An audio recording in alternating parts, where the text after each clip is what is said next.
Red green online present.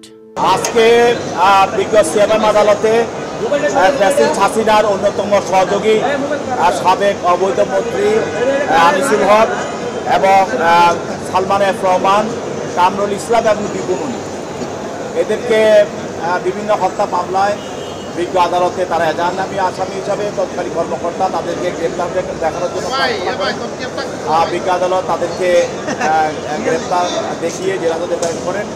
এছাড়া আরও দুইজন আসামি, একজন হলো যে S M Mizanur Rahman, president হাসিনার একজন পার্সোনাল অফিসার, বেসরকারি পার্সোনাল অফিসার, আর আরেকজন হলো বলরাম পোদ্দার, সে ছাত্রলীগের সেক্রেটারি এবং সে দুর্গাপুরি এবং জনতা ব্যাংকের ম্যানেজার ছিল এবং আওয়ামী লীগের একটা উপকমিটির সদস্য ছিল। তাকেও একটি হত্যা মামলায় আজকে আদালতে নিয়ে আসা হয়। আর মিজানুর রহমানকে একটি টাকা আত্মসাতের মামলায়, চাঁদার মামলায় নিয়ে আসা হয়।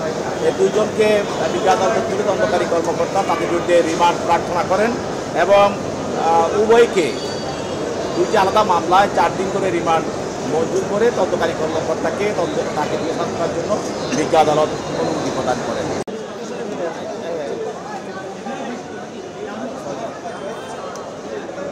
আজকে বিজ্ঞ সিএমএম আদালতে প্রেসিডেন্ট হাসিনার অন্যতম সহযোগী সাবেক অবৈধ মন্ত্রী আনিসুল হক এবং সালমান এফ রহমান, কামরুল ইসলাম এবং দীপুমণি, এদেরকে বিভিন্ন হত্যা মামলায় বিজ্ঞ আদালতে তারা এজাহারনামী আসামি হিসাবে তৎকালীন কর্মকর্তা তাদেরকে গ্রেপ্তার দেখানোর জন্য বিজ্ঞ আদালত তাদেরকে গ্রেপ্তার দেখিয়ে জেলহাজতে প্রেরণ করেন।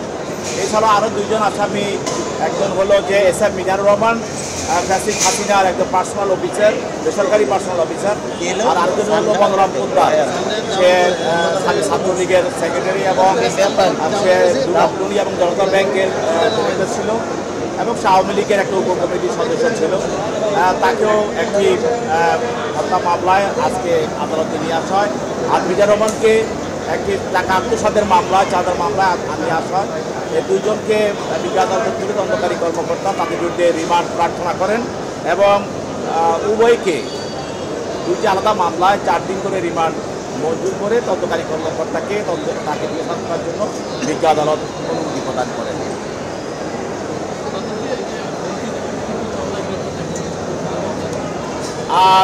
সাবেক অবৈধ মন্ত্রী দীপুমণি এবং সাবেক অবৈধ মন্ত্রী কামরুল ইসলামকে শাহবাগ থানায় একটি হত্যা মামলায় গ্রেপ্তার দেখানো হয় এবং সাবেক বাণিজ্য উপদেষ্টা সালমান এফ রহমান এবং মন্ত্রী আনিসুল হক তাকে কদমতলী থানায় একটি হত্যা মামলায় গ্রেপ্তার দেখানো হয়।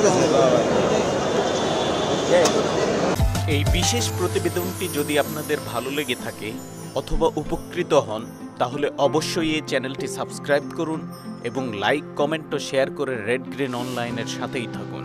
Thanks to everyone. Red green online.